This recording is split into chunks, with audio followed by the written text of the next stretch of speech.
الحمد لله نحمده ونستعينه ونستغفره ونؤمن به ونتوكل عليه ونعوذ بالله من شرور أنفسنا ومن سيئات أعمالنا من يهده الله فلا مضل له ومن يضلل فلا هادي له وأشهد أن لا إله إلا الله وحده لا شريك له وأشهد أن محمدا عبده ورسوله أما بعد فإن خير الحديث كتاب الله وخير الهدي هدي محمد صلى الله عليه وسلم وشر الأمور محدثاتها وكل محدثة بدعة وكل بدعة ضلالة وكل ضلالة في النار. أعوذ بالله من الشيطان الرجيم. بسم الله الرحمن الرحيم. أرأيت الذي يكذب بالدين فذلك الذي يدع اليتيم ولا يحض على طعام المسكين فويل للمصلين الذين هم عن صلاتهم ساهون الذين هم يراءون ويمنعون الماعون. محترم حضرین، صحیح بخاری میں حضرت عائشہ صدیقہ رضی اللہ تعالیٰ عنہ کا بیان ہم نے بارہا سنا. وہ کہتی ہیں کہ حضرت ابوبکر صدیق رضی اللہ تعالیٰ عنہ کا ایک غلام تھا. غلام کا لفظ ہے لڑکا، بچہ، غلام تھا، اور وہ پہلے کہانت کیا کرتا تھا. ایک دن وہ سیدنا ابوبکر صدیق رضی اللہ تعالیٰ عنہ کے پاس آیا. اس کے پاس کھانے کی کچھ چیز تھی، یہ اسلام لانے کے بعد، اور اس نے حضرت سیدنا ابوبکر صدیق رضی اللہ تعالیٰ عنہ کو پیش کیا. آپ نے اسے کھا لیا. آپ کے کھانے کے بعد اس نے ذکر کیا کہ میں جاہلیت میں کہانت کیا کرتا تھا، علم نجوم وغیرہ بتانا، غیب کی باتیں بتانا جو حرام ہے، شرک ہے، کفر ہے، میں یہ کام کیا کرتا تھا. ولا احسن الکہانہ، حالانکہ مجھے اچھے ڈھنگ سے یہ کام بھی نہیں آتا تھا، کہانت بھی میں اچھی طرح جانتا نہیں تھا، لیکن میں کرتا تھا. پھر اس آدمی نے جس کے لیے میں نے کیا تھا اس وقت کوئی معاوضہ نہیں دیا تھا. ابھی اس نے لا کر مجھے اس کا بدلہ معاوضہ دیا، پیسہ دیا. یہ اسی پیسے کی چیز خرید کر میں نے آپ کو پیش کی. سیدنا ابوبکر صدیق رضی اللہ تعالیٰ عنہ نے جب یہ سنا تو اپنا ہاتھ گلے میں ڈالا. ہاں، اور حدیث میں ہے حضرت عائشہ کے بیان میں وقاء ما فی بطنی، ان کے پیٹ میں جو کچھ تھا سب کچھ انہوں نے قے کر دیا، نکال دیا کہ یہ حرام تھا اور میں نے حرام چیز کو لقمہ بنایا. یہ تورع، اللہ کا یہ ڈر، حرام سے بچنے کا یہ جذبہ، کھانے کے بعد قے کر دینا. جبکہ علم نہ ہونے کی وجہ سے اگر کسی بندے نے ایسی چیز کھا لی تو ظاہر سی بات ہے کہ اللہ کے یہاں وہ پکڑا نہیں جائے گا، کیونکہ اسے معلوم نہیں تھا کہ یہ حرام ہے. لیکن حضرت ابوبکر صدیق رضی اللہ تعالیٰ عنہ نے نکال دیا. ہم اور آپ غور کریں کہ ابوبکر صدیق بھی اللہ کے رسول صلی اللہ علیہ وسلم کے دین کو ماننے والے، آپ سے محبت کرنے والے، شریعت کی پابندی کرنے والے تھے. ہم اور آپ بھی اپنے آپ کو کہتے ہیں کہ ہم مسلمان ہیں، اللہ اور رسول اللہ صلی اللہ علیہ وسلم سے محبت کرتے ہیں، اتباع کرتے ہیں، ایمان رکھتے ہیں. کیا ہمارے اندر کھانے کے بعد چھوڑیے، کھانے سے پہلے آج مسلمان کہلانے والے ہم اور آپ میں وہ جذبہ ہے جو سیدنا ابوبکر صدیق کے اس عمل میں نظر آتا ہے کہ ہم اپنے آپ کو حرام کھلانے سے، اپنے جسم کو حرام لقمہ ڈالنے سے بچائیں، محفوظ کریں. کھانے سے پہلے یہ غور کرنے کا کتنا مقام ہے. آج حلال حرام کی کتنی تمیز لوگ کرتے ہیں. سود بیاج، چوری، جھوٹ، دھوکہ دے کے کمانا، یہ ایک. اس کے علاوہ سیدنا ابوبکر صدیق، حضرت عمر فاروق رضی اللہ تعالیٰ عنہما کے کردار میں یہ بھی بار بار لوگ بیان کرتے ہیں. اب ہم اس کو صرف سنتے سناتے ہیں، خوش ہوتے ہیں کہ یہ ہمارا ماضی ہے، یہ ہماری تاریخ ہے. کردار تھا کیا کہ جب وہ خلیفہ بن گئے، امیر المومنین، یعنی اگر دیکھا جائے آج کے اعتبار سے دنیا کے کتنے بڑے حصے پر سیدنا عمر 1/3 حصے پر حاکم کی حیثیت رکھتے تھے. لیکن ان کا معمول کیا تھا؟ درخت کے نیچے لاٹھی کو تکیہ بنا کر لیٹ رہے ہیں، پیوند لگے کپڑے پہن رہے ہیں، اور راتوں میں گشت کر رہے ہیں کہ دیکھیں کوئی شخص بھوکا تو نہیں ہے، کوئی حاجت مند تو نہیں ہے، رعایا میں کسی کو کوئی پریشانی تو نہیں ہے. اور ایسے کئی واقعات ہوئے کہ کسی کا کوئی معاملہ پیش آیا، سیدنا عمر فاروق رضی اللہ تعالیٰ عنہ نے اپنی شناخت اور پہچان بتائے بغیر ان کی مدد کی. اپنے کاندھے پر راشن اور کھانے پینے کی چیزیں لاد کر گھروں کو پہنچایا. زچگی کے معاملے میں دیکھا کہ کوئی ہے نہیں، مسافر ہے، خاتون کو زچگی کا معاملہ درپیش ہے، اپنی بیوی کو لے جا کر زچگی کروائی. اور ایسے کئی لوگ ہیں کہ ان کے سامنے ہی کہا کہ کاش امیر المومنین تمہاری طرح ہوتے. ہاں یعنی عمر بن خطاب نے اپنی پہچان بتائے بغیر یہ کام کیا. کیوں کیا؟ پوچھا گیا ان سے کہ آپ راتوں کو بستر اور آرام چھوڑ کر لوگوں کی پرسش احوال کے لیے یہ در در کیوں گھومتے پھرتے ہیں، گشت کرتے ہیں؟ تو سیدنا عمر فاروق نے کہا کہ میں ڈرتا ہوں اس بات سے کہ قیامت کے دن اللہ رب العالمین نے پوچھا کہ تو ذمہ دار تھا اور تیری ماتحتی میں میرا فلاں بندہ فلاں، یہاں تک کہ میں ڈرتا ہوں کہ اگر دریائے فرات کے کنارے کوئی جانور کو اگر کوئی تکلیف پہنچ جائے تو اللہ تعالیٰ قیامت کے دن عمر فاروق سے پوچھے گا، عمر سے پوچھے گا کہ تو نے کیا کیا. میں کیا جواب دوں گا؟ یہ احساس جواب دہی، احساس ذمہ داری کہ اللہ ہمیں دیکھ رہا ہے اور ہم ذمہ دار بن گئے ہیں کسی کام کے، تو اللہ تعالیٰ اس کے بارے میں ہم سے سوال کرے گا، یہ طے ہے. کلکم راعٍ وکلکم مسئول عن رعیتہ، یہ رسول اللہ صلی اللہ علیہ وسلم کا فرمان ہے کہ ہر شخص ذمہ دار ہے اور اپنی ذمہ داری کے متعلق سوال کیا جائے گا، پوچھا جائے گا، طے ہے.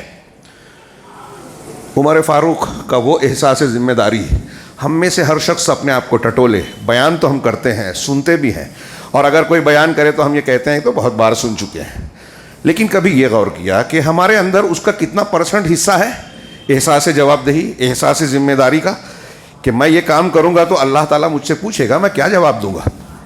ہمارے یہاں ہر شخص ذمہ دار ہے. کوئی یہ نہ سمجھے کہ میں تو امیر المومنین نہیں ہوں. عمر بن خطاب تھے، ابوبکر صدیق تھے، عمر بن عبدالعزیز تھے، ہاں حضرت عثمان، حضرت علی اور دوسرے. وہ خلیفہ ہی نہیں تھے. اپنے گھروں میں، اپنے معاملات میں ہم جہاں جس جگہ پر ہیں کچھ نہ کچھ امور کے ذمہ دار ہیں. آدمی اپنے گھر کا ذمہ دار ہے، خاتون اپنے گھر شوہر کے گھر کی ذمہ دار ہے، بیوی، کوئی مسجد کا ذمہ دار ہے، کوئی جماعت میں ذمہ دار ہے، کوئی کسی ادارے میں ذمہ دار ہے. جو جہاں ذمہ دار ہے، لوگ اقتدار کی خواہش اور ہوس میں تو ہیں، ان کی مخفی خواہشات، شہوات اس کی تڑپ تو رکھتی ہے، اس کی وجہ سے جھگڑے کرتے ہیں، سازشیں کرتے ہیں، نہ جانے کیا کیا ہوتا ہے. آج کا جو سیاسی منظرنامہ ہے وہ تو انتہائی گھناؤنا ہے، ہم سب اب جانتے ہیں. اس سے قطع نظر دینی نقطۂ نظر سے دیکھیے کہ اقتدار کی خواہش ہم میں ہے ضرور. ہم چاہتے ہیں ہم کو لوگ سمجھیں، ہم کو بڑا مانیں، ہمیں یہ ذمہ داری مل جائے، وہ ذمہ داری، اور مل گئی یا نہ ملی تو ہمارے اندر جواب دہی کا احساس کتنا ہے. اور یہی احساس تھا. یہ تو میں نے ایک دو مثال دی. صحابہ کرام میں عام مزاج دیکھیے، سلف میں دیکھیے، تابعین، تبع تابعین، ائمہ کرام، کہ وہ عہدہ لینے سے ڈرتے تھے، گھبراتے تھے. یہاں تک کہ خلیفہ، وقت کا حاکم ان پر زور زبردستی کرتا تھا کہ تم قاضی بن جاؤ، گورنر بن جاؤ، وہ انکار کرتے تھے. اس کے لیے سزا تک بھگت لیتے لی بعض لوگوں نے، لیکن ذمہ داریاں قبول نہیں. کیوں؟ ہم نے یہ قبول کر لیا، اور اگر کوئی غلطی ہو گئی اللہ کو کیا جواب دیں گے؟ کیا اس کا عشر عشیر 10% بھی ہمارے اندر یہ احساس ذمہ داری ہے؟ غور کیجئے. حضرت مرثد ابن ابی مرثد غنوی رضی اللہ تعالیٰ عنہ، جو دھوکے سے لے جا کر شہید کیے گئے بیر معونہ کے واقعے میں، امیر تھے. بعض لوگ کہتے ہیں عاصم ابن ثابت امیر تھے. بہرحال جو بھی ہوں، حضرت مرثد جب مکہ سے کچھ مسلمان قیدیوں کو رہا کرنے کے لیے گئے، یہ واقعہ بھی ہم سنتے ہیں، تو وہاں ان کی کفر کی حالت میں ایک شناسہ خاتون تھی جس سے ان کے تعلق تھے. وہ مل گئی عناق، اور اس نے جب ان کو دیکھا، پہچانا، تو ان کو دعوت گناہ دی کہ سناٹا ہے، رات کا اندھیرا ہے، آ جاؤ ہمارے پاس آرام کرو. تو انہوں نے جو جواب دیا، کہا کہ عناق، اللہ نے اس چیز کو حرام کیا ہے اور میں مسلمان ہو چکا ہوں. اس نے شور مچایا، لوگوں کو جمع کیا. واقعہ جو بھی ہو، بعد میں مرثد ابن ابی مرثد جب مکہ مدینہ گئے تو اللہ کے نبی صلی اللہ علیہ وسلم نے کہا کہ میں اسے شادی کر لوں کیا؟ آپ خاموش رہے. قرآن کی آیت آ گئی، الزانیۃ لا ینکحها الا زانی، زان او مشرک والی آیت. اس کے اخیر میں ہے آیت کے وحرم ذالک علی المؤمنین. سورہ نور کی آیت ابتدائی آیتوں میں ہے، دیکھیے پڑھیے کہ یہ چیز مسلمانوں پر، زانی اور زانیہ کا، یا زانیہ سے نکاح کرنا، مشرکہ سے نکاح کرنا، یا عورت کا زانی اور مشرک مرد سے نکاح کرنا، یہ مسلمانوں پر حرام ہے. حضرت مرثد نے اس آیت کے نزول سے پہلے ہی عناق سے کہا، موقع ملا تھا، تنہائی، دعوت گناہ ملی تھی، زنا کر سکتے تھے، ہاں، اپنے عمر اور اپنے جسم کے تقاضے کو خواہش کو پورا کر سکتے تھے، کیوں نہیں کیا؟ اللہ نے حرام کیا ہے۔ کیا آج ہمارے نوجوانوں میں اس جذبے کو ہم دیکھتے ہیں، پاتے ہیں؟ یہ تو شادی سے پہلے یا بغیر شادی کے حضرت غامدیہ، حضرت معیذ اسلمی رضی اللہ عنہما اور جوہینہ قبیلے کی خاتون، جن کا بخاری مسلم میں مختلف روایتوں میں واقعہ بیان ہے اور ہم سنتے پڑھتے رہتے ہیں، زنا ہو گیا، کسی نے دیکھا نہیں۔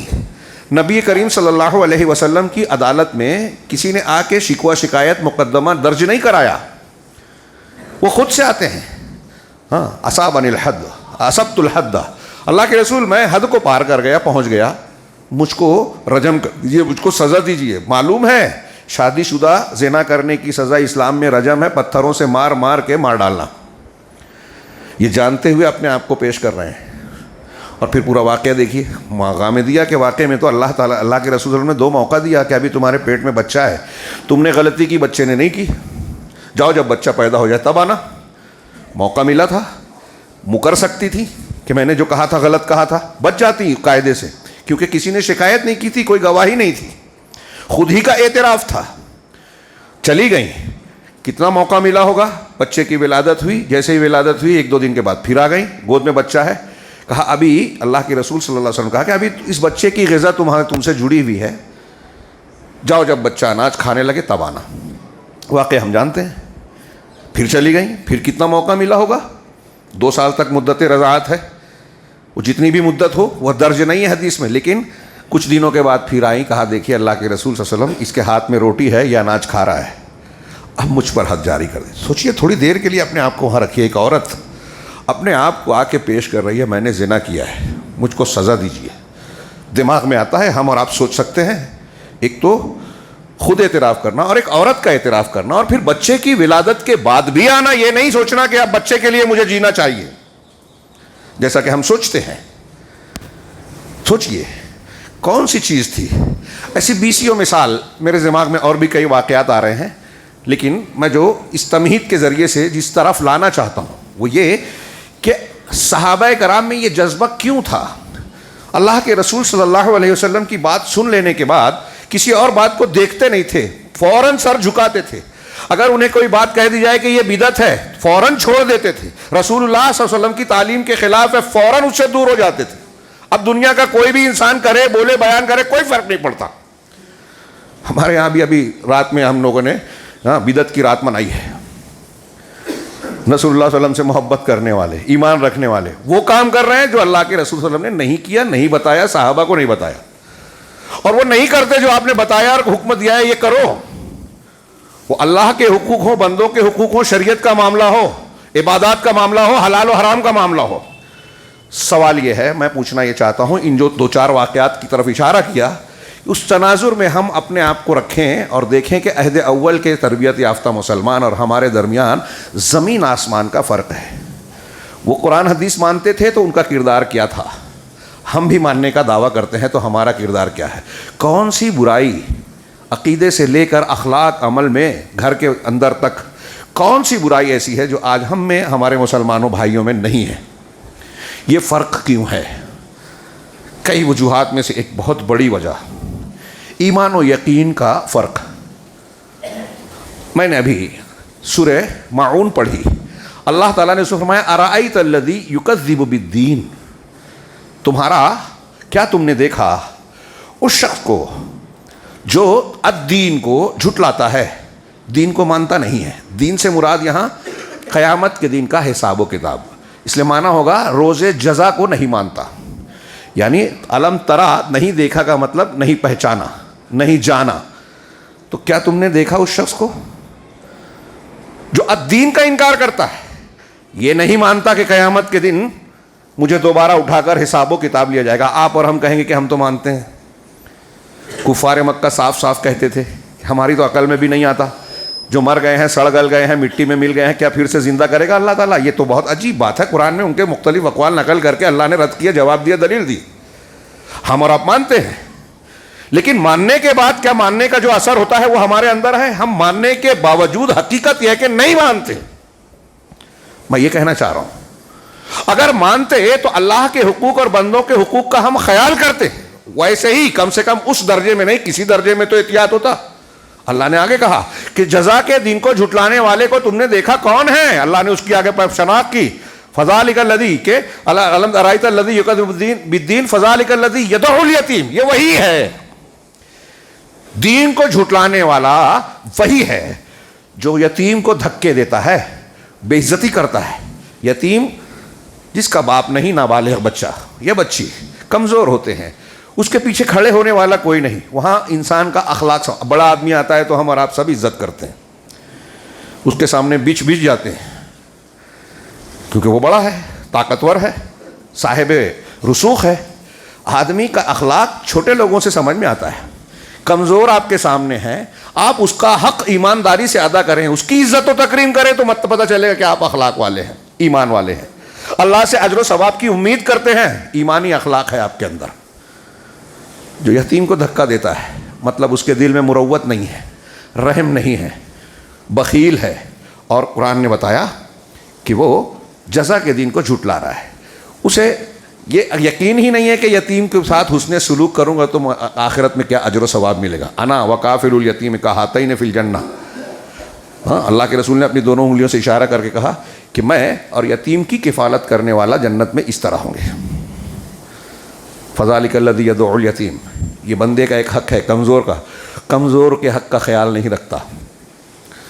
ہاں, فذالک الذی یدعو ولا یحض علی طعام المسکین, اور مسکین کے کھانا کھلانے پر لوگوں کو ابھارتا نہیں, ترغیب نہیں دیتا.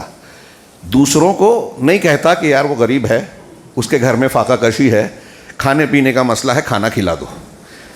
دوسروں کو بھی نہیں بولتا. جب دوسروں کو نہیں بولتا تو خود وہ کیا کرے گا؟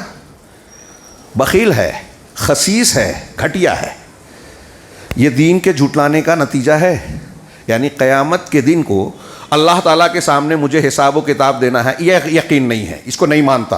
اس کا نتیجہ ہے کہ یتیم کو دھکے دے رہا ہے کیونکہ قیامت کے دن جواب دہی کا ڈر نہیں ہے. اس کا نتیجہ ہے کہ یتیم کو کھانا کھلانے پر ابھارتا نہیں ہے.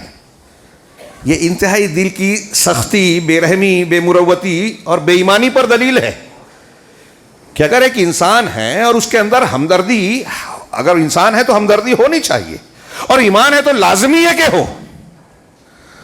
بھوکے کو دیکھ کر آپ کے اندر وہ نہ ہو. آج ہمارے یہاں مزاج دیکھ لیجئے.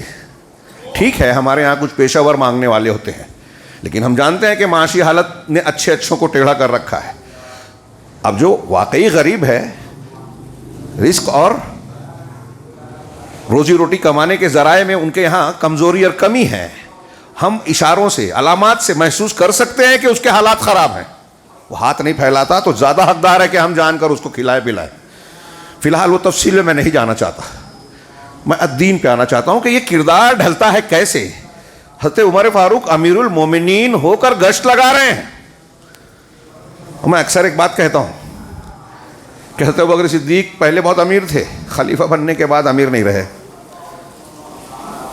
باقی خلفاء کا بھی ایسے ہی معاملہ کہ جب خلافت ہے تو خود ان کے ذاتی حالات بڑے کمزور تھے. حضرت عمر بن عبدالعزیز رحمہ اللہ کی زندگی پڑھیے, ان کو 5واں خلیفہ راشد کہا جاتا ہے. 99 سے 101, 2-2.5 سال کا موقع ملا صرف انہیں خلافت کا, لیکن ان کے 2 سال میں, دوسرے سال میں حج زکوٰۃ لینے والا کوئی نہیں. نظم حکومت کو کتنا زبردست چلایا اس کی تفصیل ضرور پڑھنی چاہیے. میں اکثر کہتا ہوں ان کی مثال دے کے کہ وہ خلیفہ بننے سے پہلے بہت امیر تھے, شاندار لباس, خوشبو, ٹھاٹ باٹ کی زندگی. آج جو ہمارے نوجوانوں کا خواب ہوتا ہے اور اسی کو زندگی سمجھتے ہیں, ٹھاٹ باٹ کی زندگی. لیکن جیسے ہی خلیفہ بنے نا تو اب اور ٹھاٹ باٹ آ جائے گا. ہمارے یہاں تو یہی ہوتا ہے, ایک آدمی میونسپلٹی اور کارپوریشن میں چلا جائے, اسمبلی یا پارلیمنٹ میں چلا جائے تو جھوپڑے سے بلڈنگ میں دوسرے ہی سال آ جاتا ہے, اور لوگ سمجھتے ہیں کہ یہ حق ہے, چلو چلتا ہے. لیکن وہاں ایسا تھا کہ بلڈنگ اور کوٹھی میں رہ رہے ہیں اس زمانے کی, اور خلیفہ بننے کے بعد جھوپڑے میں آ گئے, سب کچھ بیت المال میں دے دیا, اور بیت المال سے اپنے لیے ماہانہ تنخواہ کے طور پر اتنا ہی لے رہے ہیں جتنا ان کی ضرورت ہے. اگر بچ رہا ہے تو کم کر دیا. کیا فرق ہے, کیوں فرق ہے؟ یہی الدین کا کیا جواب دوں گا اللہ کے یہاں. ذمہ دار بنا. یہ احساس جواب دہی, احساس ذمہ داری, اس کے بغیر ہمارے سماج اور معاشرے میں لوگوں کے اور اللہ کے حقوق کی ادائیگی ممکن ہی نہیں ہے. اور عقیدہ، اللہ پر ایمان، آخرت پر ایمان، جنت و جہنم کو دوبارہ زندہ کیے جانے پر ایمان، اس کے لیے، اس کی اصلاح کے لیے، اس کی تربیت کے لیے سب سے ضروری چیز ہے. اس لیے کوئی کافر اچھا آدمی نہیں بن سکتا جو آخرت کو نہیں مانتا. وہ دنیا دار ہوگا، دنیا کا حریص ہوگا، حلال حرام کی تمیز نہیں کرے گا، اور دنیا میں سوچے گا کہ یہی موقع ہے موج مستی کا. لیکن آپ غور کیجئے کہ جو جملے میں نے کافر کے لیے کہے کہ آج مسلمانوں میں یہ جذبات نہیں ہے، ہماری نئی نسل میں یہ مزاج نہیں ہے کہ موقع ملا ہے دھوم دھام کر لیں.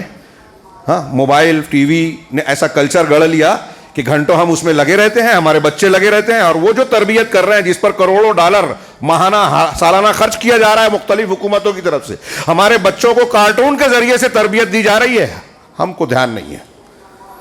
اور پھر ہمارے درمیان سے کچھ لوگ پیدا ہوتے ہیں جو اسلام اور دین کی مخالفت کرتے ہیں.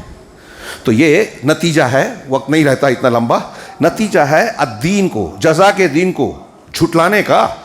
فذلک الذی یدع الیتیم ولا یحض علی طعام المسکین. یہ حقوق العباد میں ان کی کمزوری کی دو علامت ہے کہ وہ ادا نہیں کرتے. ہاں، اور آقا فوائل للمصلین، وائل ہے، تباہی ہے، یا وائل کو یہ بھی تشریح کی کہ جہنم کی ایک وادی ہے. وائل ہے ان لوگوں کے لیے جو نمازی ہیں، بے نمازی کی نہیں، نمازی. الذین هم عن صلاتهم ساہون، جو اپنی نمازوں کے سلسلے میں غفلت اور سہو برتتے ہیں، لاپرواہی کرتے ہیں، خشوع خضوع نہیں ہے، وقت کی پابندی نہیں ہے، سنت کا طریقہ کیا ہے اس کا لحاظ نہیں ہے. آئی ہاں کووں کی طرح ٹھونک ماری بھاگ گئے، وقت کا لحاظ نہیں، جماعت ہو گئی اپنے وقت سے پڑھ لی، کئی نمازیں ملا کے پڑھ لی. ہم میں یہ بات ہے. ہاں، کچھ لوگوں نے کہا کہ دیکھیے اللہ تعالیٰ نے یہ نہیں کہا فی صلاتہم ساہون، نماز میں جو سہو نہیں کرتے، نماز میں سہو سب سے ہوتا ہے. یہاں تک کہ رسول اللہ صلی اللہ علیہ وسلم سے بھی ہوا، 4 رکعت والی نماز 2 رکعت پڑھا دی، سلام پھیر دیا، بعد میں ٹوکنے پر 2 اور پڑھائی، سجدہ سہو گیا. سہو، یہ سہو نماز میں ہوتا ہے انسانی بشری تقاضے سے. نماز سے غفلت چھوٹی بات نہیں ہے، لیکن ہم نے اس کو چھوٹی بات بنا لیا. کچھ لوگ تو نماز پڑھتے ہی نہیں ہیں. سوچئے اس سورے میں کہا گیا، سورہ مبارکہ میں، نمازیوں کے لیے ویل ہے جو نماز میں غفلت برتتے ہیں، نماز سے غفلت برتتے ہیں، میں نہیں سے، نماز سے غفلت برتتے ہیں. جو نماز پڑھتا ہی نہیں اس کا کیا عالم ہوگا، اس کا کیا حال ہوگا. اللہ رب العالمین نے فرمایا کہ جو الدین کو جھٹلاتا ہے، جزا کے دین پر یقین نہیں رکھتا، اس کا یہ حال ہوتا ہے کہ نہ بندوں کے حقوق کا خیال کرتا ہے، نہ نماز اور اللہ کے حقوق کا خیال رکھتا ہے. فوائل للمصلین الذین هم عن صلاتہم ساہون الذین هم یراؤون. پھر اب جب ان کے اندر دین ہے نہیں، اللہ کے سامنے جواب دینے کا احساس ہے ہی نہیں، تو پھر نیکیاں جو کر رہے ہیں، ایسا نہیں ہے کہ کوئی آدمی سب پورا کا پورا برا ہو جاتا ہے. کتنا بڑا گنڈا ہو، کتنا بڑا مشرک اور کافر یا بدعتی ہو، کچھ نیکیاں ضرور رہے گی، اور اسی سے لوگ دھوکہ کھاتے ہیں. تو اب وہ نیکیاں کرتا ہے تو کیوں کرتا ہے؟ اللہ نے بتایا کہ وہ یراؤن، کہ وہ ریاکاری کرتے ہیں، دکھاوا کرتے ہیں. اخلاص کے ساتھ اللہ کی خوشنودی کے لیے، آخرت کی جواب دہی اور آخرت کے اجر و ثواب کے لیے نیکی نہیں کر رہے ہیں. الذین هم یراؤن، وہ ہیں جو ریاکاری کرتے ہیں، دکھاوا کرتے ہیں. ویمنعون الماعون، اور استعمال کی ہلکی پھلکی چھوٹی میٹھی چیز کو دینے سے روکتے ہیں. ان کی بخیلی، تنگ دلی کا یہ عالم ہے کہ اگر آپ ان کے گھر چلے جائیں کہ مجھے فلاں سامان دے دیجئے، جھاڑو دے دیجئے، ہاں ڈول دے دیجئے، بالٹی اور برتن دے دیجئے، سوئی دھاگا دے دیجئے، تو وہ اس کو دینے میں بھی قباحت اور کراہت محسوس کرتے ہیں. الماعون معمولی استعمال کی چیزیں. کچھ لوگوں نے زکوٰۃ سے بھی مفہوم کیا، لیکن عام طور سے یہی مفہوم کیا. چھوٹی چیزیں بھی دینے سے وہ روکتے ہیں. ان کی تنگ دلی کا یہ حال ہے. تو الدین کو جھٹلانے والے کا یہ نتیجہ ہے. لہٰذا ہمیں اور آپ کو ضرورت ہے کہ الدین کو مضبوط بنائیں. میں شروع یہاں سے کرنے والا تھا جو اب کہنے جا رہا ہوں کہ اللہ تبارک و تعالیٰ کے ناموں میں سے ایک نام ہے الدیان. الدیان اسی دین سے بنا ہے. ارأیت الذی یکذب بالدین، دین جزا، بدلہ. اور الدیان کا معنی اسی سے ہوتا ہے بدلہ دینے والا، حساب کرنے والا، المجازی، المحاسب. کچھ لوگوں نے الدیان کے اور بھی معنی کیے ہیں کہ القہار اور بعض دوسرے معنی، لیکن مشہور معنی اور لفظ کے اعتبار سے یہی معنی ہے کہ اللہ تبارک و تعالیٰ وہ ذات ہے جو خوب پورا بدلہ دینے والا ہے. اللہ کے ناموں میں سے یہ ایک نام ہے. ایک لمبی روایت ہے، امام بخاری نے ادب مفرد میں، امام احمد نے اپنی مسند میں، اور بعض دوسرے محدثین نے نقل کیا اور عام محدثین نے اسے حسن کہا، علامہ البانی نے بھی کہا۔ وہ روایت یہ ہے کہ غور سے سنیے، اس میں کئی چیزیں ہیں، سب کی تفصیل میں نہیں بیان کر پاؤں گا۔ حضرت جابر بن عبداللہ رضی اللہ تعالیٰ عنہ مشہور صحابی ہیں، وہ کہتے ہیں کہ بلغنی حدیث عن رجل سمعہ عن رسول اللہ صلی اللہ علیہ وسلم، مجھے ایک حدیث اللہ کے رسول صلی اللہ علیہ وسلم سے مجھے یہ بات پہنچی، ایک حدیث کہ اسے ایک آدمی نے رسول اللہ صلی اللہ علیہ وسلم سے سنا ہے۔ رسول اللہ صلی اللہ علیہ وسلم سے سنا مطلب وہ بھی صحابی اور یہ خود بھی صحابی ہیں، تو حدیث پتہ چل گئی ہے کہ فلاں صحابی نے اللہ کے رسول صلی اللہ علیہ وسلم سے ایک حدیث سنی، حدیث پتہ چل گئی، لیکن شوق علم دیکھیے کہ ابھی ان سے سنا ہے، تو جس نے ڈائریکٹ اللہ کے رسول صلی اللہ علیہ وسلم سے سنا ہے اس سے جا کے سنوں، تو کہتے ہیں فاشتریت بعیرا، میں نے ایک اونٹ خریدا، ثم شددت علیہ رحلی، پھر میں نے اس پر اپنا کجاوا کسا، یعنی سامان باندھا، سفر کے لیے تیاری کی، اونٹ خریدا، اونٹ کو تیار کیا، رحلی کجاوا سفر کا سامان، توشہ زاد راہ جس کو کہتے ہیں، سفر کا توشہ، میں نے اس پر اپنا کجاوا کسا، فسرت الیہ شہرا، غور کیجئے، حضرت جابر بن عبداللہ صحابی رسول فسرت الیہ شہرا، میں ان کی طرف ایک مہینے کی مسافت پر چلا۔ ایک حدیث سننا تھی جو سن چکے تھے، لیکن صاحب رسول صلی اللہ علیہ وسلم سے سننا ہے، ایک حدیث سننے کے لیے اونٹ خریدا، کجاوا کسا، ایک مہینے کی مسافت طے کی۔ آج ہمارے ہاں کتنا شوق ہے علم کا، جہالت پر لوگ نازاں ہیں، درس قرآن درس حدیث ہوتا ہے تو مولوی صاحب کا کام ہے، ہم کو کیا غرض، ہاں مسجد والے کرتے ہیں، یہ ہمارا مزاج ہے۔ اپنے بچوں کو جس طرح ہم نے موبائل کا رسیہ دل دادا بنا دیا ہے، درس قرآن درس حدیث یا قرآن و حدیث کا نہیں بناتے، بنائیے، ذمہ داری ہے۔ یہ علم کا شوق صحابہ میں جو تھا، اس بنیاد پر دین سیکھا، دین پر عمل کیا، اللہ کے معزز اور مقرب بنے، عزت پائی، دنیا میں بھی غلبہ ملا، دین سے ہی ساری عزتیں جڑی ہوئی ہیں ہماری۔ مسلمان اس سے جتنا دور ہوگا اتنا ذلیل ہوگا، یہ طے بات ہے، باتیں ہوتی رہتی ہے، دلیلیں آتی رہتی ہے۔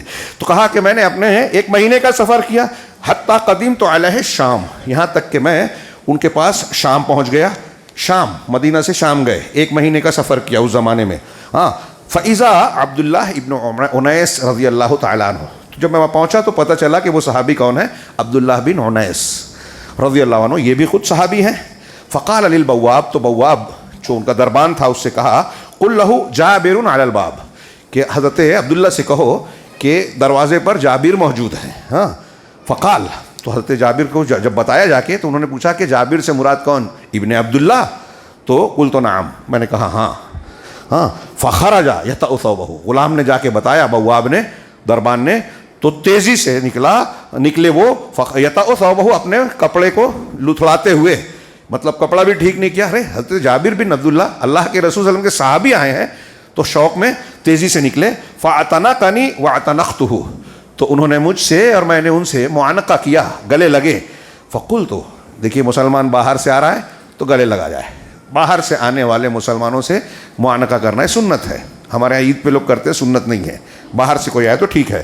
فقلت، تو میں نے کہا، حدیثاً بلغنی عنک، ایک حدیث ہے جو آپ کی طرف سے مجھے پہنچی ہے، سمعتہ من رسول اللہ صلی اللہ علیہ وسلم فی القصاص، جسے آپ نے قصاص کے بارے میں، یعنی قیامت کے دن یا اللہ تبارک و تعالیٰ کے طرف سے بدلہ دیے جانے کے سلسلے میں آپ نے سنا، جیسی کرنی ویسی بھرنی، قصاص کا معنی یہ ہوتا ہے۔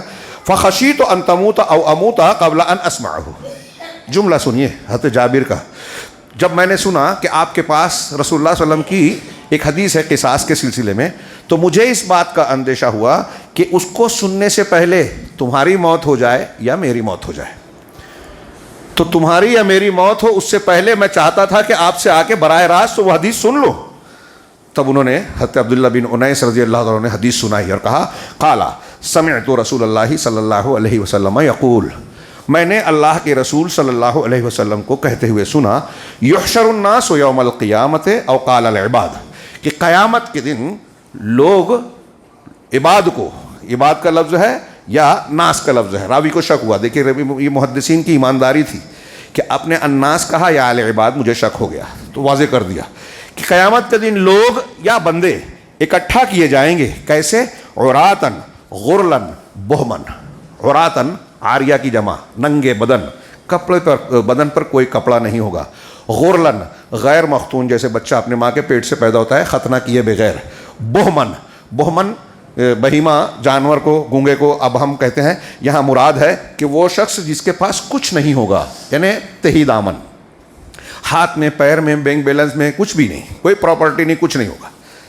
آدمی بالکل خالی ہاتھ ہوگا، خالی دامن ہوگا. قلنا وما بہمن، تو ہم نے سوال کیا اللہ کے رسول صلی اللہ علیہ وسلم سے کہ بہمن کا کیا مطلب؟ تو آپ نے کہا لیس معہم شیء، یہ وہ لوگ ہوں گے جن کے پاس، یہ سارے لوگ وہ ہوں گے ایسے ہوں گے جن کے ساتھ کچھ بھی نہیں ہوگا، ان کے پاس کوئی چیز نہیں ہوگی. ثم ینادی بصوت یسمعہ من بعد کما یسمعہ من قرب، پھر انہیں پکارا جائے گا، پکارے گا، اللہ تعالیٰ کی طرف سے پکار ہوگی، جسے اس ندا کو، پکار کو وہ شخص جو دور ہے ویسے ہی سنے گا جیسے قریب کا آدمی سنتا ہے. ہمارے یہاں کتنا بھی مائک سسٹم ہو فیل ہو جاتا ہے. میدان محشر میں کتنے لوگ ہوں گے؟ آج کی دنیا حضرت آدم سے لے کے قیامت تک سارے لوگ سوچئے، لیکن اللہ کی طرف سے جو ندا ہوگی پوری دنیا کے لوگ دور نزدیک کے یکساں طور پر سنیں گے. اللہ کہے گا کیا؟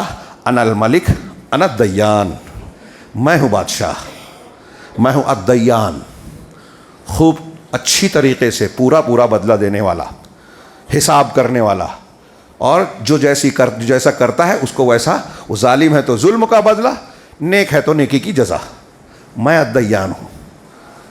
یہ مضمون صحیح بخاری اور مسلم میں اس طریقے سے بھی ہے، یعنی الگ ڈھنگ سے، جو قرآن کی آیت میں بھی ہے کہ قیامت کے دن اللہ کی مٹھی میں پوری زمین ہوگی. والارض جمیعا قبضتہ یوم القیامہ والسماوات مطویات بیمینہ، یہ آیت ہے کہ سارے آسمان اللہ کے داہنے ہاتھ میں لپٹے ہوں گے. بخاری مسلم میں ہے کہ سارے آسمان اللہ تعالیٰ اپنے داہنے ہاتھ میں لپیٹے گا قیامت کے دن، زمین کو مٹھی میں لے گا اور کہے گا انا الملک، میں ہوں بادشاہ. این ملوک الارض، زمین کے بادشاہ کہاں ہیں؟ این الجبابرہ، ظالم و جابر لوگ کہاں ہیں؟ آج صرف میرا حکم چلے گا. اللہ رب العالمین کی شان، عظمت، کبریائی کا اندازہ لگائیے، ہم اندازہ نہیں لگا سکتے. ہر نماز میں پڑھتے ہیں نا، اس کو یاد کرتے ہیں، تازہ کرتے ہیں. یہ اگر ہم عقیدے سے پڑھیں گے تو ہماری اصلاح کرنے والی چیز ہے. ہاں، مالک یوم الدین سورہ فاتحہ میں پڑھتے ہیں. یوم دین کا مالک وہی الدیان ہے، جزا اور حساب کرنے والا. شاید بعد میں موقع نہ ملے، میرے پاس قیامت کے منظر کی کئی باتیں تھیں، لیکن وقت زیادہ ہو رہا ہے، صرف اسی کو پورا کر کے بات کو اختتام پہ پہنچائیں کہ اللہ تبارک و تعالیٰ نے قیامت کے دن جو حساب و کتاب لے گا، ہاں، اس میں الدیان اس کے نام کا تقاضا ہے، اور اس پر ایمان لانا، جیسا کہ میں نے واقعات کی روشنی میں کچھ اشارہ کیا، اس پر ایمان لانا ہماری تربیت کرتا ہے. یہ میں خاص طور سے کہنا چاہتا ہوں. کیا اثر پڑے گا اگر ہم اللہ کو الدیان مانتے ہیں؟ اس کے نام پر ہے نا حدیث میں کہ اللہ کے 99 نام ہیں، جو اسے یاد کرے گا جنت میں جائے گا. 100 میں سے ایک کم، 99. تو یاد کرے گا مطلب کیا؟ ہمارے کچھ لوگ سمجھتے ہیں کہ ان ناموں کو صرف دہرانا، اللہ، الرحمن، الرحیم، المؤمن، المہیمن، العزیز، الجبار، القدوس، الملک، اس طرح صرف بولنا، یہ صرف مراد نہیں ہے. یاد کر لینا یہ صرف مراد نہیں ہے. مراد کیا ہے کہ اس کے معنی اور مفہوم کو سمجھ کر اسے ماننا اور اس کے تقاضے پر عمل کرنا. یہ اہم ہے. جنت اتنی سستی نہیں ہے کہ آپ کچھ بھی کریں اور 99 مرتبہ اللہ کا نام بول دے جنت مل جائے گی. اور آج کل ایسے ہی شارٹ کٹ ڈھونڈ لیا ہے کہ ایک طرف لوگ اپنی خواہشات نفس کی پیروی بھی کرتے ہیں، دین کو سیکھنے کا کوئی وہی معاملہ نہیں ہے، نہ فرائض ادا کرتے ہیں، نہ حقوق العباد کا لحاظ کرتے ہیں، حلال حرام میں تمیز نہیں کرتے، لوگوں کا حق مارتے ہیں اور سمجھتے ہیں کہ یہ سب کر لیں گے جنت مل جائے گی. بہت بڑا فریب ہے، دھوکہ ہے. تو میں یہ عرض کر رہا تھا کہ اللہ کے نام پر ایمان یا اس پر جنت ملنے کی جو بات ہے، اور قرآن و حدیث میں جو ناموں کا ذکر ہے وہ اسی لیے ہے کہ ہم اللہ کو پہچانیں. اور جب اب مانا کہ الدیان ہے تو یہ یقین ہونا چاہیے کہ اگر اس نے برے کو برا اور اچھے کو اچھا بدلہ نہیں دیا تو اللہ الدیان نہیں ہے. اللہ کے اندر خامی ہو جائے گی، لیکن اللہ خامی سے پاک ہے. تو ظالم کو ظلم کی سزا ملنی چاہیے. اس سے ہماری زندگی کے بہت سے مسئلے جڑے ہوئے ہیں. یہ الدیان صرف پر غور کیجئے، ٹائم نہیں ہے کہ میں اس کی ڈیٹیل میں جاؤں، زیادہ ہو گیا. اس میں ہمارے اور آپ کے لیے کیا ہے؟ تربیت کا سامان. جب ہمیں یہ پتا ہے کہ اللہ بدلہ لے گا، تو جیسے عمر فاروق، ابو بکر صدیق اور صحابہ تابعین رضی اللہ عنہم سے کردار ڈھلا کہ اس احساس نے ان کو درست بنا دیا, انصاف کرنے والا بنا دیا کہ ہم ظلم کریں گے, گناہ کریں گے تو اللہ پکڑے گا, چھوڑے گا نہیں. جنت کی بشارتیں ملنے کے بعد بھی روتے ہیں. عمر فاروق کو کتنی مرتبہ ملی جنت کی بشارت, کہاں کہاں پر. لیکن حضرت حذیفہ سے کہتے ہیں, صاحب سر رسول سے, رازدار رسول سے, کہ بتاؤ ایمانداری سے کہ اللہ تعالیٰ نے, اللہ کے رسول نے منافقین کی فہرست میں میرا نام بھی تو نہیں بتایا. کہتے ہیں کہ قیامت کے دن اگر یہ ندا ہو کہ اللہ نے سارے لوگوں کو بخش دیا سوائے ایک آدمی کے, تو مجھے ڈر ہوگا کہ وہ ایک میں تو نہیں ہوں. ہم اور آپ کہاں ہیں, گناہ کرتے ہیں اور سوچتے ہیں کہ کوئی مسئلہ نہیں, مکھی ہمارے چہرے سے گزر گئی. ان کو جنت کی بشارتیں ملی اور اللہ کا ڈر, خوف. کیوں؟ وہ یہ ایمان رکھتے تھے جو میں بیان کرنا چاہتا ہوں. ایسی بہت سی چیزیں اس میں سے الدیان.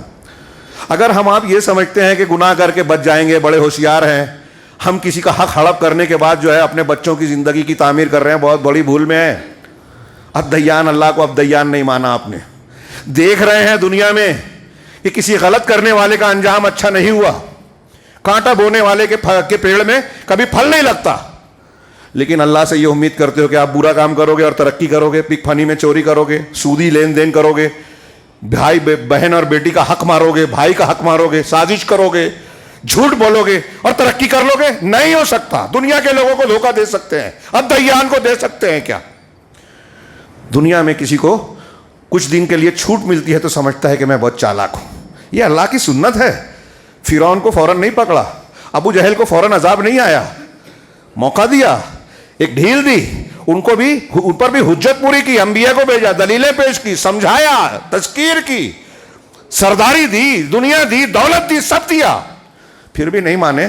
تب دیانیت نے ان کو گرفت میں لیا. دھوکہ مت کھائیے.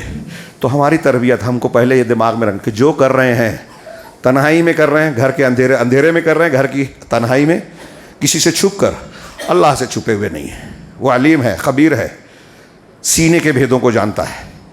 اور جب جانتا ہے تو اس کا مطلب صرف جانتا ہی نہیں ہے.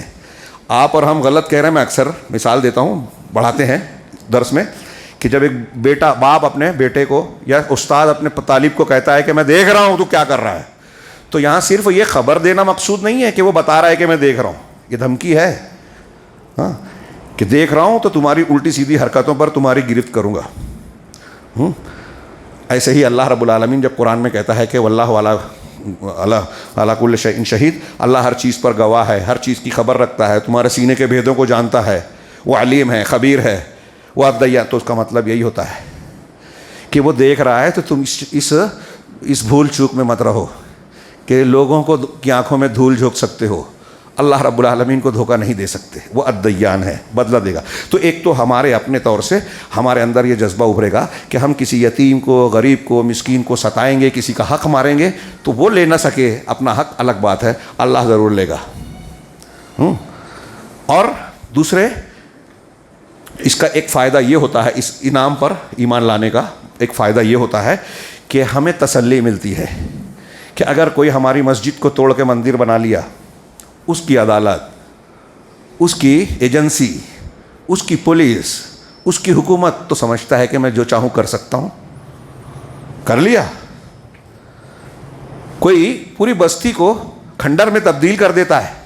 نتن یاہو اور اس کی فوج نے غزہ کو قبرستان بنا دیا, ملبوں کا ڈھیر بنا دیا, کسی کو نہیں چھوڑا, کوئی مروت, کوئی انسانیت نہیں, اور اس کے باوجود حقوق انسانی کے ٹھیکیدار, اور وہ جواب دیں تو وہ دہشت گرد. پوری دنیا, مہذب دنیا دیکھ رہی ہے. ابھی بھی جنگ کے بادل چھٹے نہیں ہیں, کچھ نہ کچھ جاری ہے مسئلہ, اور خوف و دہشت اس زمین پر قبضہ کرنا چاہتی ہے عالمی طاقتیں, امریکہ اور اسرائیل. سمندر میں گیس کے ذخیرے نکلنے والے دنیا, تو کیا سمجھ رہے بچ جائیں گے؟ ہمارے یہاں بے گناہوں کے گھروں پر بلڈوزر چلا دیا, دکانوں پر چلا رہے ہیں, مسلمانوں کی معیشت کو چن چن کر ان کے سورس آف انکم, وسائل آمدنی کو تباہ کرنے کی کوشش کی جا رہی ہے, بے روزگار بنانے کی کوشش کی جا رہی ہے کہ نہ ان کے مدرسے چلیں, نہ ان کی مسجدیں بچیں. وقف بل پر بحث چل رہی ہے اور یہ الجھایا جا رہا ہے ہندو مسلم کے بنیاد پر, اور بہت سارے اس کے مقاصد ہیں, وہ سب میں بحث نہیں کرتا. میں یہ کہنا چاہتا ہوں کہ ہماری ہر چیز خطرے میں ہے اور ہو رہی ہے, ظلم و زیادتی ہو رہی ہے. مسلمان شکوہ شکایت کرنے لگتا ہے, ارے اللہ تعالیٰ تو دعا سن نہیں رہا ہے. اللہ دعا سنتا ہے, لیکن کن کی سنتا ہے قرآن حدیث میں بتایا ہے، کن کی دعا قبول نہیں کیا یہ بھی بتایا ہے۔ شرک اور بدعت کرو گے، اللہ کے عذاب کو، اس کے غصے کو بھڑکاؤ گے اور مدد کی امید کرو گے۔ اللہ کہتا ہے سودی لین دین نہیں چھوڑو گے تو اللہ اور رسول سے جنگ کا اعلان کر دو، قرآن میں کہا ہے۔ ہم سودی لین دین کر کے جنگ کے لیے اللہ کے اعلان کریں اور پھر امید کریں کہ اللہ تعالیٰ ظالم کو ہمارے سامنے سزا دے دے گا؟ ہم بدعت کو بدعت نہ مانیں، اس کو دین بتانے کی کوشش کریں، جو صحیح بات بتاتا ہے اس کو گالی دیویں، نبی کے دین کی مخالفت کریں، سنتوں کو جان بوجھ کر پامال کریں، حرام حلال کی تمیز نہ کریں، تو یہ دیان کی دیانیت کے خلاف ہوگا کہ ایسا آدمی جو غلط کام کر رہا ہے وہ ترقی کیسے کرے گا؟ قرآن حدیث نے بتایا کہ آپ کی ترقی، آپ کا غلبہ، آپ کا اقتدار اور عزت جو ہے ایمان سے جڑا ہوا ہے۔ اللہ اور رسول کے دین سے جتنا جڑو گے اتنی عزت ملے گی، یہ طے ہے، اور جتنا کٹو گے ذلیل ہوگے یہ بھی طے ہے۔ یہ دیان کی دیانیت ہے، اور یہ دیان ماننے کا فائدہ اور بھی کئی ہوگا، جس میں سے ایک یہ ہے کہ اللہ کے فیصلوں پر ہم راضی ہوں گے۔ اگر کوئی ظلم کر رہا ہے تو ہم کو یہ یقین ہونا چاہیے کہ آج وہ ظلم کر رہا ہے، اللہ کی اس میں حکمت مصلحت ہے، ہماری بھی آزمائش اور امتحان ہے، اس کی بھی آزمائش اور امتحان ہے، اس کا گڑا پاپ کا بھر رہا ہے، بچے گا نہیں وہ اگر توبہ نہیں کی اس نے۔ تو یہ ہم کو تسلی ملتی ہے، کسی مظلوم کو، الدیان کو الدیان ماننے سے تسلی ملے گی کہ آج ہم طاقت نہیں رکھتے لیکن یہ ظالم ظلم کر رہا ہے، بچے گا نہیں، اور ہم مظلوم ہیں تو اللہ تعالی ہم کو اس کا اجر ثواب دے گا۔ میں بات کو پوری کروں، یہ روایت تھوڑی سی باقی ہے۔ اللہ تعالیٰ قیامت کے دن کہے گا، لوگ ننگے تہی دامن غیر مختون آئیں گے اور اللہ کہے گا انا الملک انا الدیان، میں ہوں بادشاہ، حقیقی بادشاہ، الدیان ہوں، خوب بدلہ دینے والا، ولا ينبغي لأحد۔ اگلا جملہ نقل کیجئے، قرآن کی کئی آیتیں میں پیش کرنا چاہتا تھا کہ قیامت کے دن ہر نفس کو اس کو پورا پورا بدلہ دیا جائے گا، کوئی کمی بیشی ظلم زیادتی نہیں ہوگی۔ اللہ تعالیٰ قیامت کے دن جو ہے وہ جو ہے حقوق کی ادائیگی کرے گا۔ وہ جو مفلس والی حدیث ہے، کسی نے کسی پر ظلم کیا ہے، زیادتی کی ہے، گالی دی ہے، غیبت کی ہے، ہر حقدار آئے گا اور کہے گا کہ میرا یہ حق ہے، میرا یہ حق ہے، پیسہ دولت تو ہوگی نہیں، تو اللہ تعالیٰ ظالم کی نیکیوں کو لے کر مظلوم کی کے نامہ اعمال میں ڈالے گا، ختم ہو جائے گی تو ظالم کے مظلوم کے نامہ اعمال کی برائیاں اس کے نامہ اعمال میں ڈالے گا۔ اس کا ذکر یہ آگے کے الفاظ میں آ رہا ہے دوسری جگہ پر، دوسرے طور پر اللہ تعالیٰ نے اللہ کے رسول صلی اللہ علیہ وسلم نے فرمایا کہ لا ينبغي لأحد من اہل النار ان يدخل النار وله عند احد من اہل الجنة حق۔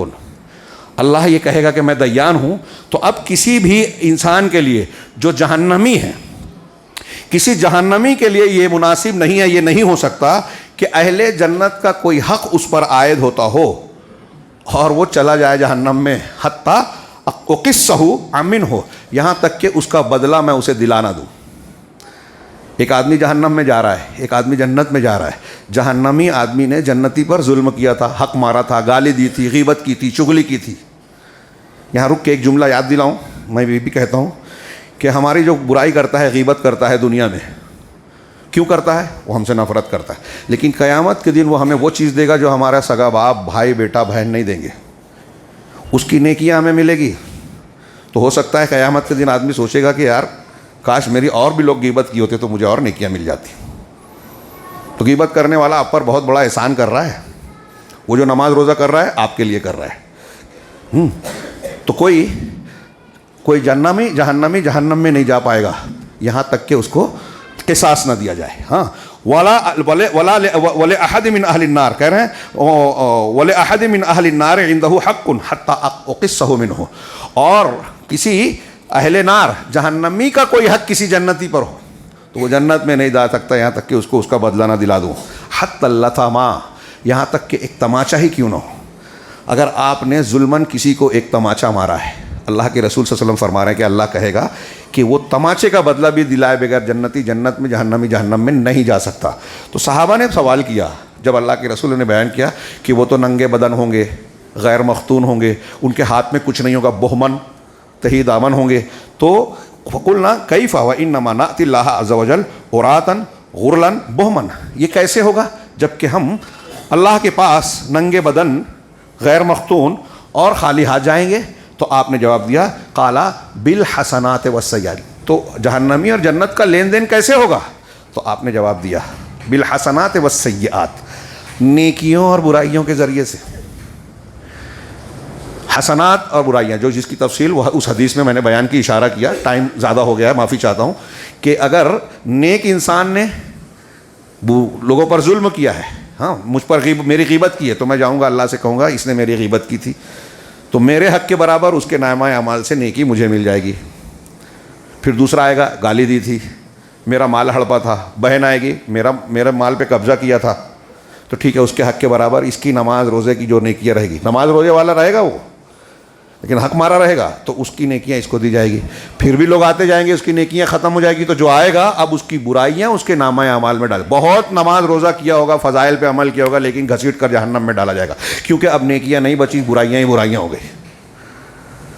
تو بالحسنات والسیئات زاد الحاکم، امام حاکم نے اس روایت کو پڑھنے کے بعد، اس روایت میں یہ جملہ آگے ذکر کیا کہ یہ حدیث بیان کرنے کے بعد رسول اللہ صلی اللہ علیہ وسلم نے قرآن کی آیت پڑھی، اور ہم اسی پر ختم کرتے ہیں۔ اللہ تعالیٰ، اللہ کے رسول صلی اللہ علیہ وسلم نے یہ آیت پڑھی، الیوم تجزی کل نفس بما کسبت لا ظلم الیوم، آج کے دن ہر انسان کو، ہر نفس کو اس نے جو کچھ کیا، بما کسبت، جو کرتوت کیا، کام کیا ہے، اس کا پورا پورا بدلہ دیا جائے گا، لا ظلم الیوم، آج کے دن کوئی ظلم نہیں ہوگا، اللہ عدل ہے، اللہ الدیان ہے، تو پورا پورا بدلہ دے گا۔ قرآن میں ایسی بے شمار، میرے ہاتھ میں جو کاغذ ہے اس میں قیامت سے متعلق ایسی متعدد آیتیں میں نے درج کی تھی، جس میں یہ بتایا گیا کہ اللہ تعالیٰ قیامت کے دن کا نقشہ کھینچا کہ ہر شخص کو اس کے کیے کا بدلہ ملے گا، ذرہ برابر نیکی ہو تو وہ بھی دیکھے گا، ذرہ برابر برائی ہو تو وہ بھی دیکھے گا۔